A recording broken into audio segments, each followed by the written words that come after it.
Dari opening frag untuk pasukan beliau berlawan dengan satu-satu pasukan yang ada. Itulah dia kehebatan untuk Lazy Boys. Selain daripada itu aku rasa yang agak notable untuk pasukan Cryptix ni adalah El Chapo. Tapi sayang untuk Subuh Weekend 2, El Chapo macam kurang menyengat sedikit ataupun kurang sikit kita dapat lihatkan, membuatkan pasukan Cryptix pada waktu itu memang tak berapa nak perform. Tapi Rico Infinity Team akan masuk ke dalam kawasan Pochinki. Aku teringat bila circle Pochinki ni waktu tu di Xavier dapat nombor 2 berseorangan Lamborghini. Ya betul tu, dan kita akan lihatkan sekali lagi mungkin perkara tersebut berlaku di mana Frankie akan berada bersebelah dengan Anas. Satu lontaran bom masak mungkin dilemparkan ke kawasan harapan untuk melakukan satu perjalanan masuk ke dalam circle. Tapi Anas sedang memasak satu bom tangan, akan dilemparkan kepada Frankie. Kena lebih kurang 36 damage kepada si Frankie. Tapi Frankie berjaya untuk berpatah kembali ke belakang, mendekati Rabbies. Tapi mereka sedang berpecah ni dua-dua, dan itu bukanlah perkara yang agak baik. Tapi sebenarnya mereka seakan sedang mengepung pemain daripada pasukan Rico Infinity. Cryptix daripada jauh melihatkan saja, tapi Lazy Boy akan berjuang dengan Anas. Dua pemain yang akan berbaki untuk Rico Infinity ketika ini. Tapi Lazy Boy akan cuba untuk memastikan Anas menjadi milik mereka. Malah untuk Anas terlalu fokus ke arah pasukan di Xavier, membuatkan dia mudah untuk ditembak oleh Mamat Lazy Boy. Sekali lagi Lazy Boy yang dapatkan kejatuhan. Memang betul berkualiti tinggi lah pemain tersebut. Tapi Bigatron Ray Alien tadi Zuxi jatuh di tangan pasukan The Infinity. Dan mereka cuba untuk menghalang kemasukan pasukan The Infinity untuk masuk ke dalam circle pada waktu ini. UI Boy Ryzen masih lagi ada di kawasan pipe tersebut. Tapi God Tani dah buka di bahagian hadapan. Kalau God Tani punya net sampai, kalau kena ke arah pasukan Bigatron Ray Alien, memang confirm play-play daripada pasukan The Infinity akan datang menabrak ke arah kawasan pipe tersebut. Di mana Ryzen pada waktu ini nyawa telah pun direndahkan. Begitu juga dengan UI Boy. BTR berbahaya untuk mereka. Oh, titik saja lagi untuk Yuhai, tapi dia masih lagi cuba untuk membalas kembali lontaran bom tangan daripada si Gotani. Dan sekarang ini Yuhai akan mengambil satu first aid kit terlebih dahulu. Gotani, painkiller akan ada di tangan beliau. Dan sekarang ini Mela akan mula untuk bergerak gerakan di bahagian kiri. Bigatron, mereka disekat. Dan jikalau mereka tidak mempunyai sebarang lagi bom asap, ini akan membenarkan untuk Gotani ataupun rakan-rakan yang lain untuk dapatkan satu knockdown yang mudah, satu kejatuhan yang mudah. Satu kejatuhan telah pun terjadikan terlebih dahulu kepada Yuhai. Tinggal dua saja lagi. Yuhai, dia terus ke lobby. Dua saja lagi untuk Bigatron, dan sekarang ini mereka langsung tidak mempunyai sebarang kill. Dan sekarang kalau kita melihat dengan Ryzen yang titik saja lagi, dapat dilihatkan pula oleh si Mela. Mereka tak ada bom asap, masalah untuk Bigatron. Dan mereka sebentar saja lagi akan dirusuh beramai-ramai dan jatuh. Luxi pemain yang terakhir. Logan pastinya akan mendapatkan knockdown ini. Rata untuk Bigatron di tempat yang ke-15. Wow, memang tak boleh buat apa dekat situ. Pasukan The Infinity, high ground yang dipegang oleh mereka memudahkan mereka untuk mendapatkan damage yang agak tinggi dekat situ, dan seterusnya memudahkan mereka untuk masuk juga. Walaupun Bigatron yang tadi menghalang pasukan The Infinity daripada mara ke bahagian hadapan. Pembukaan yang cantik daripada God Tani di bahagian lereng tersebut disusuli dengan pressure yang diberikan daripada bahagian atas bukit, membuatkan mereka boleh menyelit di bahagian hujung. Dan kemudian of course kita lihatkan net yang berkualiti tinggi daripada Mela membenarkan mereka untuk menangi pertempuran dengan Bigatron Ray Alien. Tapi Jimmy, tinggi betul kau lompat dekat situ. Ini bukan lompat tinggi. Ini adalah PUBG Mobile di mana itulah dia, baru dia seronok-seronok lompat-lompat dekat situ. Longs telah menjatuhkan Jimmy. Tapi mungkin revival boleh dilakukan lagi lah untuk pasukan Nova Esports. Oh tak boleh. King, kedudukan dia dekat situ sangat berbahaya. Oh ya, betul tu. Ada pula Tong Jabau dan Bambu akan dapatkan Jimmy. Tinggal dua orang pemain saya lagi yang berada di bahagian atas untuk Nova. Mereka sekarang ini sedang diburu dan langsung tidak mampu untuk menyelamatkan rakan-rakan mereka.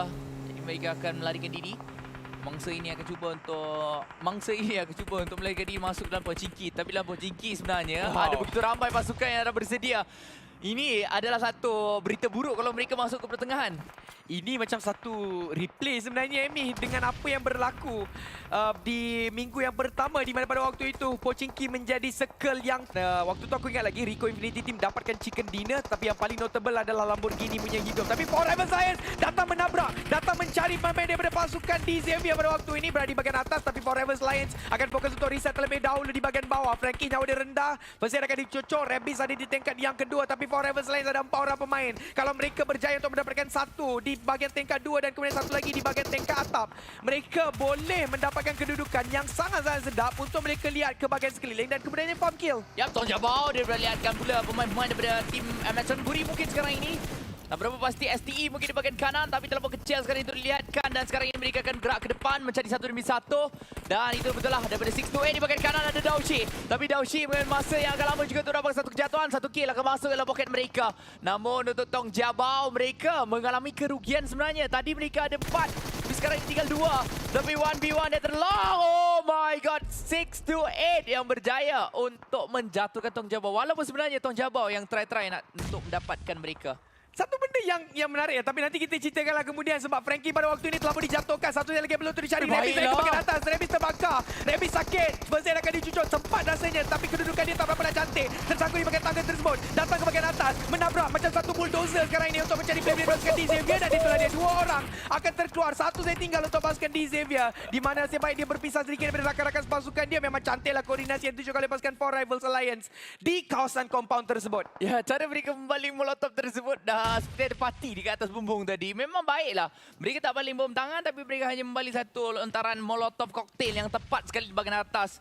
Mengakibatkan tidak ada langsung tempat untuk mereka bersembunyi bagi tim Dingo Xavier. Tetapi mungkin disebabkan mereka berpecah dua-dua juga adalah satu sebab. Antara salah satu sebab untuk mereka kehilangan 2 pemain. Namun masih lagi ada Lamborghini dan juga si Tidak yang sedang berada di dalam perumahan pertengahan. Dan juga kita melihatkan para boy bersorangan saja di dalam longkang tersebut untuk tim Nova.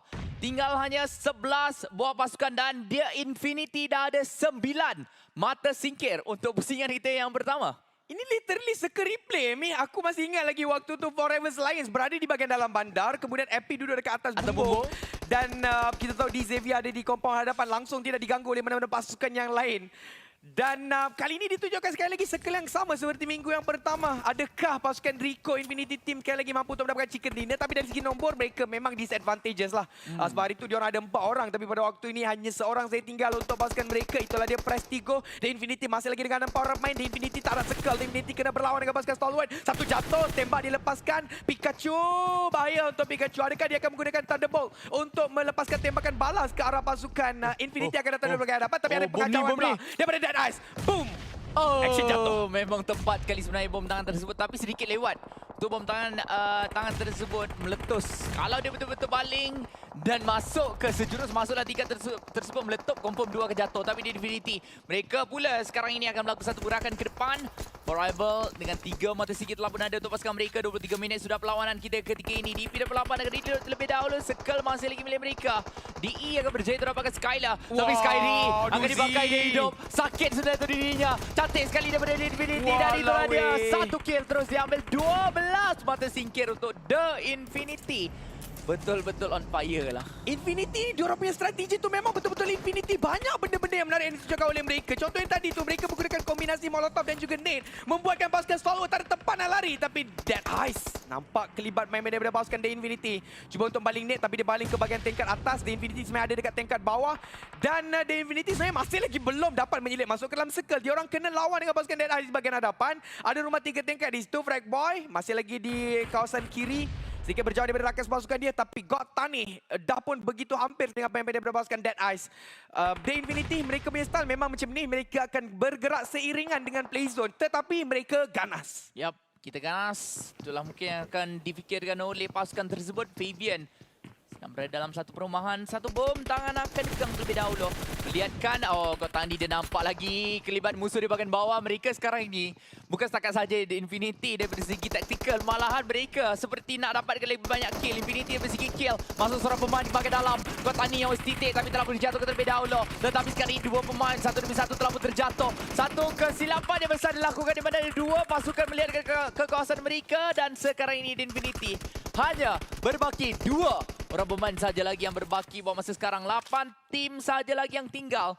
DE masih lagi sedang menguasai rumah ini. Tetapi kelihatannya seperti rumah ini bukanlah di dalam belatan kita yang seterusnya. Masih lagi lebih kurang 50 meter kalau mereka dah masuk circle. Diamond Gaming berada di landasan yang agak baik untuk marah sekali lagi ke Subur Weekend di minggu yang ketiga ini. So, mereka masih lagi ada 4 orang pemain. 5 mata singkat telah dikumpulkan di muka surat di round yang pertama ini. Tapi Nuzi yang begitu cantik sekali mendapatkan Frag Boy. Shifu dan satu saya lagi belum dicari dan rata. Nuzi 6 kill. Mamat ni memang gila. Ya, sangat-sangat gila dan melampaui batas sekarang ini. 7 sikit. Oh, gila-gila lah. Dan sekarang ini Infinity tempat ke-19 dan malangnya di tempat ke-7 Infinity dikeluarkan terlebih dahulu. 37 bawah pasukan saja lagi, tapi 6 bawah pasukan saja sekarang ini akan tinggal setelah kilangannya di Infinity. Mereka akan kilang dengan 15 mata singkir untuk pasukan mereka. Namun for rival 4, Damwon Gaming 6 untuk Digo Xavier. So 3 tim sekarang ini mempunyai keempat-empat pemain daripada pasukan mereka. Aku terseduh pula.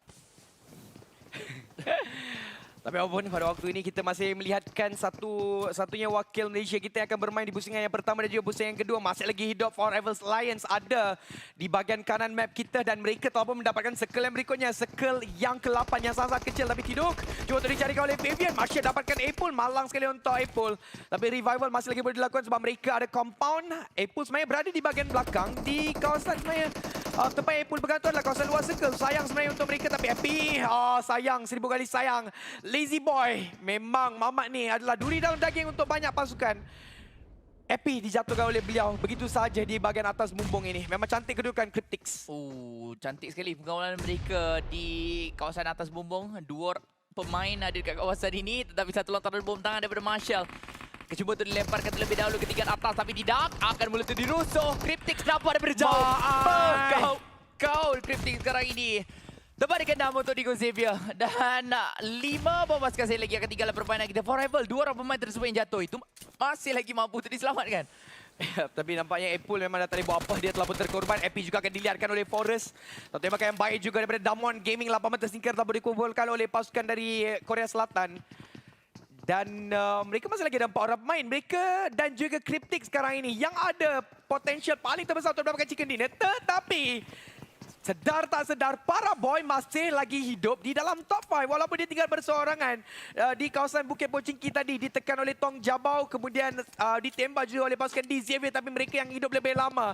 Adakah Paraboy mampu untuk mendapatkan tempat yang kedua seperti mana yang ditunjukkan oleh Lamborghini? Circle-circle seperti ini, tapi tak! Forest meletupkan Paraboy. Bye-bye, boy. Bye-bye. Itulah yang akan berlaku. Tempat ke-5 untuk Nova. Tinggal 4 bawah pasukan saya lagi akan berbagilah permainan kita. Sorry guys, terseduh daripada tadi tak identiti. Cryptix masih lagi lah berbaik. 5 mata singkir akan ada untuk mereka. Yap, 5 mata singkir untuk Cryptix. Emi dia terseduh sikit. Mungkin ada orang yang mengutuk dia, tapi Wraith malang sekali untuk Wraith. Terlalu terbuka. Rata. Begitu juga dengan kedudukan pemburu telah pun dikesan dan dihidu. Tempat yang keempat untuk mereka top 4 sekarang ini. Damwon Gaming dan juga Cryptix masih lagi ada full squad untuk pasukan mereka. Rico Infinity Team berseorangan. Prestigo masih lagi dapat menyilip pada waktu ini, tapi tak akan dibenarkan oleh pasukan Damwon Gaming. 4 lawan 4. Situasi yang sama rata untuk kedua pasukan ini. Satu dari Morocco dan satu dari South Korea. Kedua pasukan ini sangat-sangat membutuhkan slot ke Super Weekend yang terakhir, di mana kalau kita lihatkan sekarang ini win prediction adalah 50% untuk kedua pasukan. Of course sebab dua-dua ada 4 orang player. Tapi kalau kita lihatkan pasukan Cryptix mempaling net yang begitu menyakitkan ke arah pasukan Damwon Gaming. 1 akan dipancing, 2 akan dipancing, 3 akan dipancing, 4 akan dipancing. Memang sedap asyap. Winner. Ikan dinner untuk Cryptix. Mudah mereka memancing. Menunggu saja pasukan Damwon Gaming turun daripada langit dan kemudiannya masuk ke dalam joran mereka. Dan seterusnya menjadi hasil tangkapan yang lumayan lah kalau anda pergi ke Pulau Mabul dan memancing.